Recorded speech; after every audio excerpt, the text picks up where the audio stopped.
है प्यारे बच्चों, है दोस्तों। तो आज देखिए आप लोगों के लिए सोशल साइंस जो कंपलसरी है 2024 का ऑब्जेक्टिव लाया है, जो मॉडल क्वेश्चन है जो नेट पर जारी किया गया था, उसी क्वेश्चन को आज हम लोग सॉल्व करने वाले हैं। तो बच्चों आप देख सकते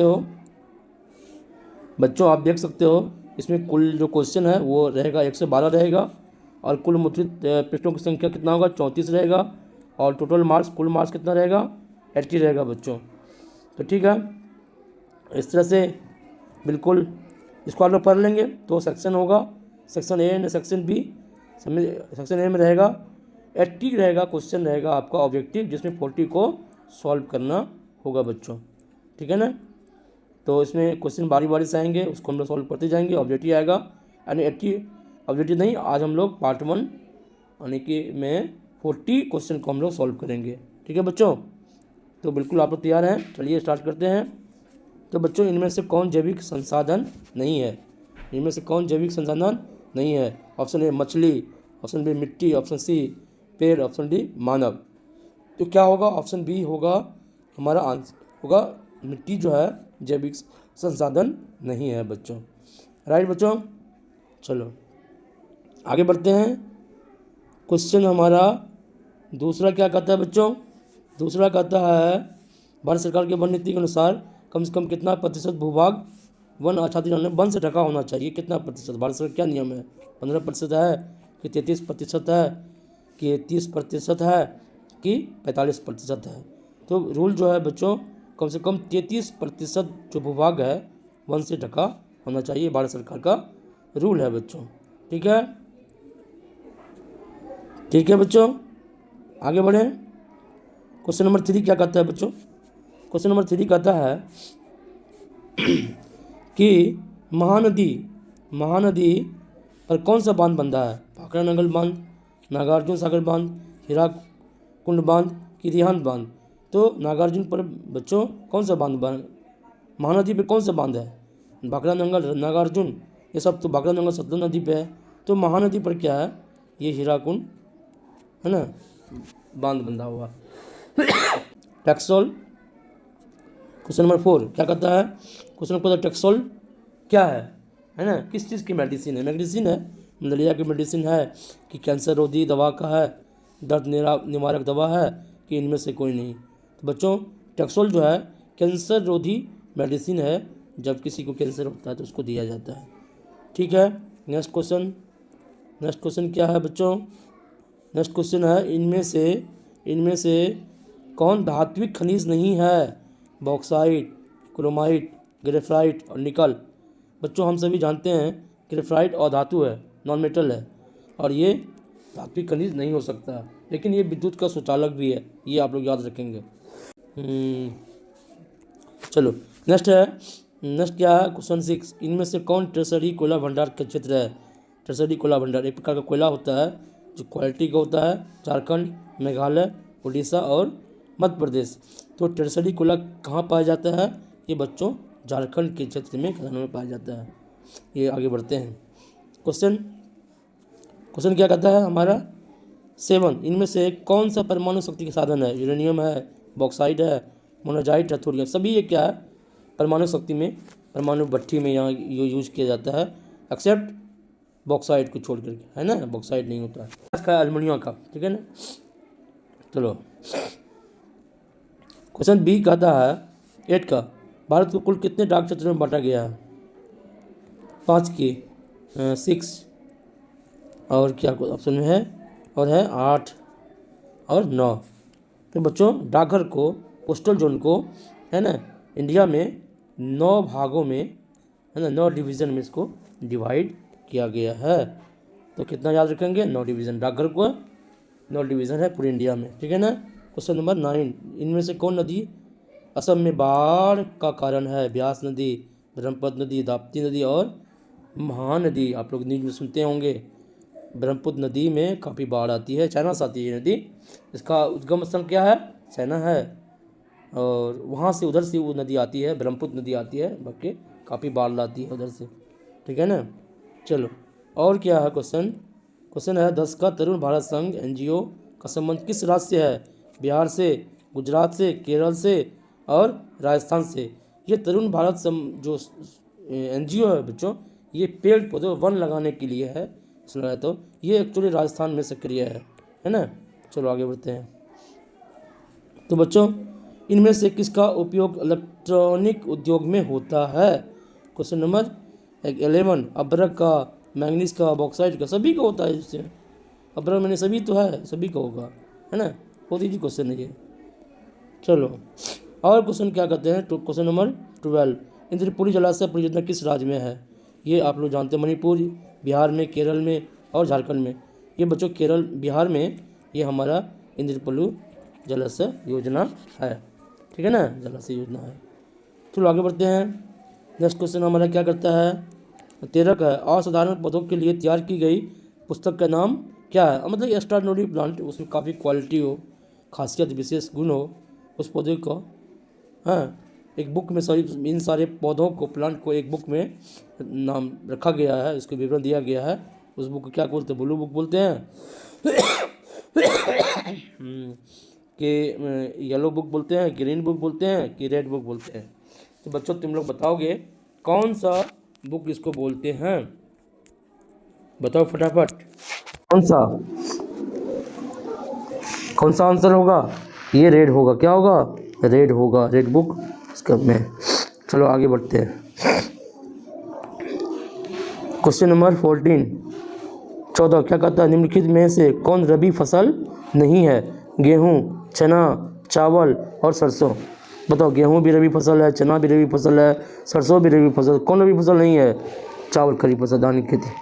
चलो आगे बढ़ते हैं। सीमेंट उद्योग का कच्चा माल क्या है भाई? सीमेंट उद्योग का कच्चा माल क्या है? चूना पत्थर, कोयला, एल्युमिनियम और इनमें से कोई नहीं। चूना पत्थर जो है सीमेंट उद्योग में यूज़ किया जाता है, इसी का इसका ये कच्चा रॉ मटेरियल होता है, ठीक है ना। और क्वेश्चन 16 का, कोंकण रेल परियोजना के संबंध किस राज्य से है? महाराष्ट्र में, गोवा से, केरल में? तीनों में तो है। ये क्या होगा? तीनों, इनमें से सभी होगा, है ना। तीनों से संबंध रखता है बच्चों, गोवा। हाँ, ये क्वेश्चन है 1992 में रियो डी जेनेरो में क्या हुआ था?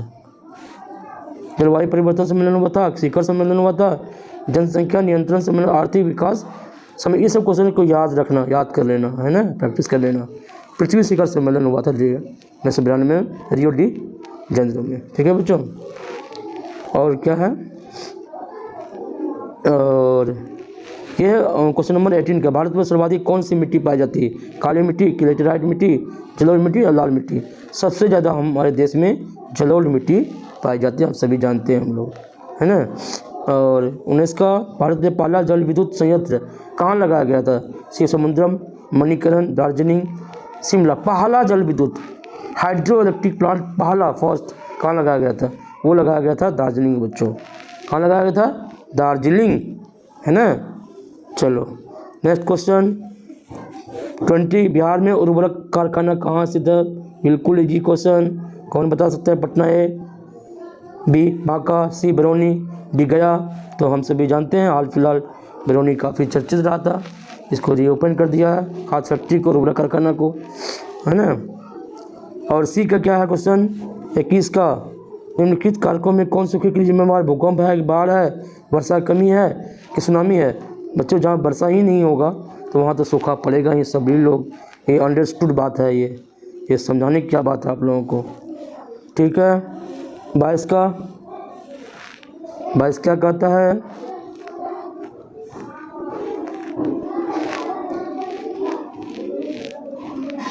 बस क्या कहते हैं बच्चों? सरदार सरोवर कृत्रिम जलाशय के संबंध नर्मदा नदी से, गंगा नदी से, और क्या है? सी का ऑप्शन, सी कहता है दामोदर नदी से और सतलज नदी से। तो इसमें ऑप्शन होगा बच्चों नर्मदा नदी से, है ना। नर्मदा नदी ही आपका राइट आंसर होगा, राइट। चलो आगे बढ़ते हैं। 23 का, जून 2023 में भारत में कौन सा चक्रवात आया था? ये तो हाल फिलहाल घटना है, कौन नहीं जानता है? ये क्या है? बी पर जय, बुलबुल याद नहीं होगा, सब नहीं होगा। चलो बी पर जय। अच्छा, अब क्वेश्चन नंबर 24 क्या कहता है? पृथ्वी की सतह पर सबसे पहले पहुंचने वाली भूकंपीय तरंग प्राथमिक, द्वितीयक, दीर्घ, इनमें से कोई नहीं? क्या होगा? प्राथमिक हमारा आंसर होगा। प्राथमिक जो होता है ना फर्स्ट सरफेस से पहुंचता है, ये वेव जो होता है सिस्मिक वेव। ठीक है ना बच्चों, आगे बढ़ें। चलो आगे बढ़ते हैं। क्वेश्चन नंबर 25, संचार का सबसे लोकप्रिय साधन सार्वजनिक टेलीफोन, मोबाइल, वॉकी टॉकी। देखो दो पहले तो यही हुआ करता था सार्वजनिक टेलीफोन, बुक में भी यही लिखा हुआ, हम लोग तो इसी को मारेंगे, हालांकि आजकल तो मोबाइल हो गया घर घर में। चलो नेक्स्ट क्वेश्चन 26, का कलकत्ता कॉर्पोरेशन एक्ट किसके शासनकाल में पारित हुआ है ना? लॉर्ड कर्जन के काल में, लॉर्ड लिटन में, लॉर्ड डलहौजी, लॉर्ड रिपन। तो बच्चों लॉर्ड कर्जन के रीजन में है ना, लॉर्ड रीजन ही होगा। कलकत्ता कॉर्पोरेशन एक्ट क्या हुआ था? पारित हुआ था। चलो आगे बढ़ते हैं। नेक्स्ट क्वेश्चन, यूरोप में राष्ट्रवाद की शुरुआत कहाँ से हुई है? फ्रांस में, जर्मनी से शुरुआत, रूस से, और इटली से। कहाँ से हुआ था? तो हम सभी जानते हैं फ्रांस में क्रांति हुई थी, वहीं से राष्ट्रवाद नेशनलिज्म का स्टार्टिंग हुआ था। चलो नेक्स्ट क्वेश्चन है 28 का, राइन राज्य संघ की स्थापना किसने किया था? बिस्मार्क किया था, नेपोलियन बोनापार्ट किया था, मैजनी किया था, लेनिन ने। तो भैया राइन राज्य की स्थापना नेपोलियन ने किया था, नेपोलियन बोनापार्ट ने किया था। चलो नेक्स्ट क्वेश्चन 29 का, अप्रैल थीसिस किसने लिखी? रूसो, टॉल्स्टॉय, और क्या ऑप्शन में यार? और ऑप्शन में है लेनिन और कार्ल मार्क्स ने। तो एक बार ऑप्शन देखने दो, Lenin, Karl Marx, Rousseau, Tolstoy. Lenin होगा अप्रैल थीसिस, लेनिन ही ने लिखा था। ठीक है बच्चों, चलो आगे बढ़ें। चलो नेक्स्ट क्वेश्चन 30 का, खुदाई खिदमतगार का गठन किसने किया? पहला ऑप्शन सर सैयद अहमद खान ने, दूसरा खान अब्दुल गफ्फार खान ने, KB हेडगेवार ने, राजा राम मोहन राय ने। किसने किया था? खुदाई खिदमतगार का गठन कौन किया था? खान अब्दुल गफ्फार खान ने किया था बच्चों। ठीक है आगे बढ़ें। 31 का, लाला हरदयाल ने इसमें से किसकी स्थापना किया? गदर पार्टी का, स्वराज पार्टी का, हिंदू महासभा का, किसान सभा का। तो ये गदर पार्टी का है ना, गदर पार्टी का स्थापना लाला हरदयाल ने किया था बच्चों। चलो आगे बढ़ते हैं। नेक्स्ट क्वेश्चन 32 का, साम्यवादी गुट का अगुवा कौन था? यानी किसमें कम्युनिस्ट का ग्रुप था? सोवियत संघ, ब्रिटेन, चीन। तो हम सभी जानते हैं सोवियत संघ बिल्कुल ये कम्युनिस्ट है कंट्री, बहुत बड़ा देश था, अभी भी बिखर चुका है, बट जो है अभी भी बहुत बड़ा देश है। ठीक है बच्चों, क्वेश्चन नंबर 33 का, इनमें से क्या मार्टिन लूथर की कृति है ना? April thesis, communist manifesto, 95 thesis, commonwealth है ना। तो ये जो है 95 थीसिस ये मार्टिन लूथर की कृति, मार्टिन लूथर के द्वारा रचा गया था बच्चों। ठीक है, आंसर वही होगा। 34 का क्या होगा? बंगाल गजट का प्रकाशन किसने किया था? जेम्स ए हिकी ने, मदन मोहन मालवीय ने, रविन्द्रनाथ टैगोर ने, ईश्वरचंद्र विद्यासागर ने। किसने किया था? बंगाल गजट का जेम्स हिकी है ना, ने किया था। बस ये रट जाना है और एग्जाम में बिल्कुल आना ही आना है ना बच्चों। यूनान इनमें से किस देश का अधीन था? ऑस्ट्रेलिया का अधीन था, फ्रांस के, ब्रिटेन, तुर्की। तो यूनान फ्रांस के अधीन था। ठीक है बच्चों, और क्वेश्चन नंबर 36 क्या है? नमक कानून तोड़ने के लिए गांधी जी ने कौन सा स्थान चुना? साबरमती, सूरत, दांडी, चंपारण तो नील का है ना, नील का खेती के लिए विरोध करने के लिए किसानों को बुलाया था इसको चंपानगर। यहाँ दांडी नगर होगा इसका आंसर, दांडी से ही यात्रा शुरू किया था नमक का विरोध करने के लिए। ठीक है बच्चों, तो दांडी होगा आंसर। तो क्वेश्चन नंबर कितना है? 37, समाजवादियों की बाबिल किसे कहा जाता है? Das Kapital, April thesis, social contract, communist manifesto. नहीं होगा, ये हमारा होगा दास कैपिटल आंसर होगा। ठीक है ना, समाजवादियों की बाइबिल। चलो एक स्वतंत्र राष्ट्र 38 का, एक स्वतंत्र राष्ट्र के रूप में सिंगापुर का उदय किस वर्ष हुआ? 1945, 1965, 1975, 1955। तो ये होगा 1965 में सिंगापुर का उदय हुआ था। ठीक है बच्चों, चलो और क्या क्वेश्चन कहता है? 39, वियना कांग्रेस में कौन राष्ट्र सम्मिलित नहीं था? ब्रिटेन नहीं था, जर्मनी नहीं था, रूस नहीं था, फ्रांस नहीं था। तो जर्मनी, वियना में जब कांग्रेस का मीटिंग हुआ था तो उसमें जर्मनी उपस्थित नहीं हुआ था। और 40 का लास्ट क्वेश्चन बच्चों क्या होगा है ना? फॉरवर्ड ब्लॉक की स्थापना किसने किया? हेमंत राय ने, सुभाष चंद्र बोस ने, लाला लाजपत राय ने, चेतन दास ने। तो हमारा आंसर होगा सुभाष चंद्र बोस ने फॉरवर्ड ब्लॉक की स्थापना की थी। ओके बच्चों, वीडियो अच्छा लगा होगा तो लाइक एंड सब्सक्राइब करना अपने दोस्तों में, और फिर मिलते हैं नेक्स्ट पार्ट 2 में, है ना। ओके।